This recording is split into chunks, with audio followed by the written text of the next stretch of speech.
think many of us can probably agree that walking into episode 2 of Talentless Nana, we probably assumed that the appeal that episode 1 had for us, thinking it was like a My Hero Academia clone but then turned insanity towards the end, it'd probably still be very good, but the shock factor had to have worn off. We no longer can be surprised that Nana is trying to kill all of the students, but they one-up themselves in episode 2. And that is a testament to how good this series actually is. I go as far to say this is now my most anticipated anime weekly, at least for going into episode 3. It's not my favorite anime of the season, it's definitely in the top 5, but in terms of just shock factor and appeal, it's actually quite intelligent with how she's actually killing these students. I mean, when you introduce a time-traveling element to someone who apparently, honestly, is talentless, we get a pretty good cultural history of what's going on, and to me, it definitely feels like the idea of someone more powerful than you is making people, like ourselves,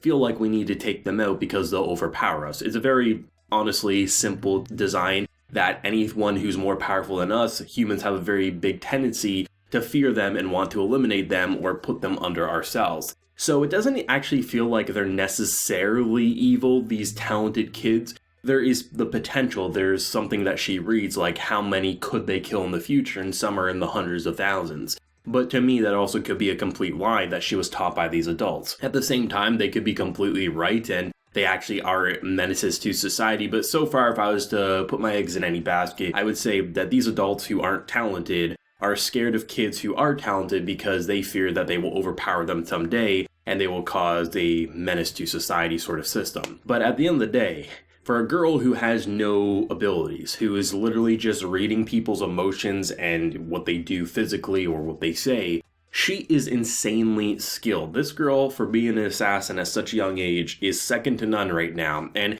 how would you deal with time traveling? Someone who can literally rewind time and cause new timelines, because it does have some limitations. The idea that if anyone's eyes meet him in the past, he'll be sent right back. There is definitely these physical, the idea that he can't go more than a day without honestly passing out or killing themselves. So there are some good limitations, but at the end of the day, if he discovers how our boy was killed last week, I mean, it's game over. There's nothing you can do. And I honestly had no idea what she was planning in this episode. When I saw the shovel, I assumed that she was going to hide the shovel. She would lead him to a certain spot. When he came back, she would bash him over the head or something to that nature. That's honestly where I thought it was going. And I was excited for it, but I was like, okay, yeah, clearly there's no way that they can continue to shock us, because now that we know she does want to kill these people, there's no way that they can blow us away like, oh my god, I can't believe she did that. But seemingly, with the end of episode 2, the shock factor is going to remain alive and well as long as the author can find new and creative ways to kill these kids. And holy shit, the time traveler kill was the best one so far.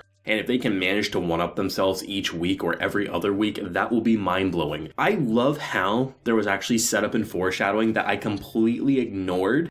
And when you see how she did it, it is brilliantly executed. The whole idea that you have this frozen pond where there was actually a point where our boy was actually underwater. And the whole idea, frozen at a certain point, something that was actually a pretty innocent scene. And how she leads him to a spot where she covers it with dirt, and then she uncovers it with dirt, and you see just the frozen horror. I'm like, oh my god. The whole idea that she sent him back underwater, and he had to drown. That was more shocking than the cliff scene, and that's saying a hell of a lot. And I know there's gonna be people who will watch this show and say, oh, you're just excited because it's shocking kills. Go ahead and say that, because this show is incredible to me. I love that its shock factor isn't coming from left field. There's actually setup and building and foreshadowing. And the fact that they completely caught me off guard with sending him back and freezing underwater and drowning, I think is insanity. I thought it was brilliant to see something that actually had layers of setup throughout the whole episode. And by the time it happened, most of us just assumed, well, this is going to be like a slasher anime where she's going to beat characters over the head with a shovel. And they did something way more intelligent with it. And that's really, really a good sign for the show going forward. And honestly, I don't think there will be a more shocking anime for thrills this season. This show is on a roll, and oh my god, am I going to be reviewing this in its entirety. I absolutely love how they directed the episode, because I also was curious about the directing and how they're going to stylize it, because now that we know this girl's kind of insane, but after seeing the history and things, I actually think she's more brainwashed than anything. it's interesting how they constantly, like, when they get into her real mindset, they'll shift to a black and red presentation where it looks like, oh god, we're in a Freddy Krueger movie, we're going to be in a horror film in a second, and then they switch back. And the idea of, like, introducing Hsieh, who actually starts, like, questioning where a boy went, and I thought, he 100% thought it was her, and, like, he was holding her pigtails, and I was like, where are they going with this? And then they went just cute assassination classroom, My Hero Academia comfy scenes where he's like, oh yeah, my sister has pigtails too. I was like, okay, like, where are you going with this? Like, how much does this boy know? And I have a feeling that he might survive longer than a lot of these characters. I mean, I feel like he might be one of the more challenging ones to deal with, just because he does have that suspicion and he doesn't actually believe in her, where she was actually able to alter a situation in her favor to make our time-traveling buddy here view him as potentially an imposter. And it's nice that the characters aren't stupid either just because they are younger in age. I love how he didn't blindly trust this girl. He actually did have his doubts, and as he was approaching that cliff and rewinding, he was actually calling her out, is there something you don't want me to see? And the fact that once he got to a certain point, saw them holding hands, at that point he just had to believe it. And the fact that she came to him like frantic, being like, okay, I didn't want to tell you because I didn't know if I could trust you. Well, I feel the same way. There's actually an interesting way that she could avoid being caught for a long time, because these students are led to believe that there's monsters that will try to kill them, and they don't know what they look like, if it's an actual physical being, if it's spiritual. So even though she's the new kid, there's ways for many of these people to overlook her.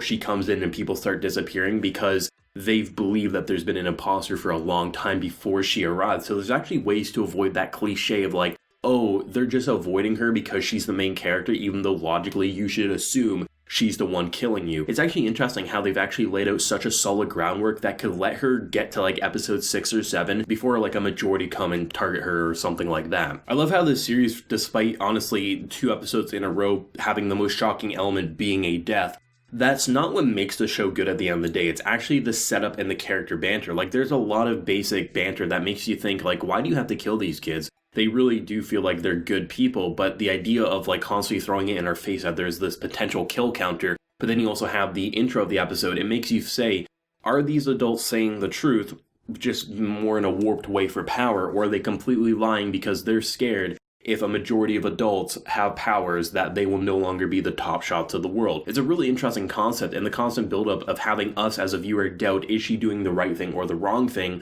or is it a little bit of both? It allows for us to not really root for characters dying, but when we do see it, we can't help but get a little giddy, like we're watching a good horror film and we're like, that was actually a really impressive kill. And I love how it's not just like she's beating them over the head, we're going completely slasher with it. She's actually being intelligent, and the fact that she's using intelligence and reading the room in order to overpower superhero kids, that's incredible to me. I honestly would go as far to say these past 2 episodes are perfect for me. I do not have an issue. I love the voice acting, especially how our girl is bouncing around normal mundane life to psychotic bitch in her head. And then you just have the amazing presentation. I especially love the presentation in this episode now that we know who she is. You have this back and forth of really simple school scenes and actually psychotic killer scenes, and it's beautiful. I love every minute of this, and I'm so excited for more. Let me know your thoughts and opinions down below. Did you see the time traveling kill coming in the way that it happened, and who do you think is going to be the next victim? If you enjoyed the video, of course, leave a like to show your support and hit that subscribe button if you happen to be new around here. So until next time, everyone, please take care and have a good one.